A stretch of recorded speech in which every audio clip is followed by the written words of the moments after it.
हाय, happy Radhashtami. Radhe Radhe. Radhashtami के इस पावन अवसर पर आप लोगों से कुछ पूछना है कि प्रेम कैसा होना चाहिए, राधा कृष्ण जैसा। तो उससे पहले जानना तो पड़ेगा ना कि राधा कृष्ण का प्रेम कैसा था।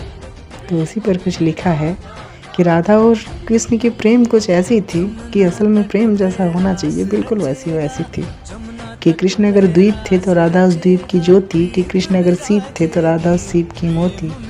कि कृष्ण अगर तीर थे तो राधा उस तीर की धारा, कि कृष्ण अगर व्योम थे तो राधा उस व्योम की वारा, कि कृष्ण अगर फूल थे तो राधा उस फूल की गंध, कि कृष्ण अगर कविता थे तो राधा उस कविता की छंद, कि कृष्ण अगर वृक्ष थे तो राधा उस वृक्ष की पान, कि कृष्ण अगर गान थे तो राधा उस गान की तान, कि कृष्ण अगर नेत्र थे तो राधा उस नेत्रों की आंसू, कि कृष्ण अगर होठ थे तो राधा उस होठ की हाँसू, कि कृष्ण अगर अर्थ थे तो राधा उस अर्थ की बोल, कि कृष्ण अगर चाल थे तो राधा उस चाल की तोल, कि कृष्ण अगर रात थे तो राधा उस रात की नीज, कि कृष्ण अगर राग थे तो राधा उस राग की बीज,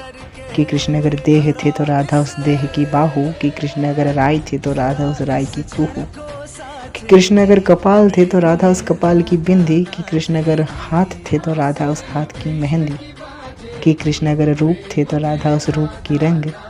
कृष्ण जहाँ कहीं भी जाए राधा रहते हमेशा उनके संग। तो ये होता है प्रेम। आप सभी को फिर से और एक बार राधाष्टमी की हार्दिक शुभकामनाएं। प्रेम से बोलिए राधे राधे।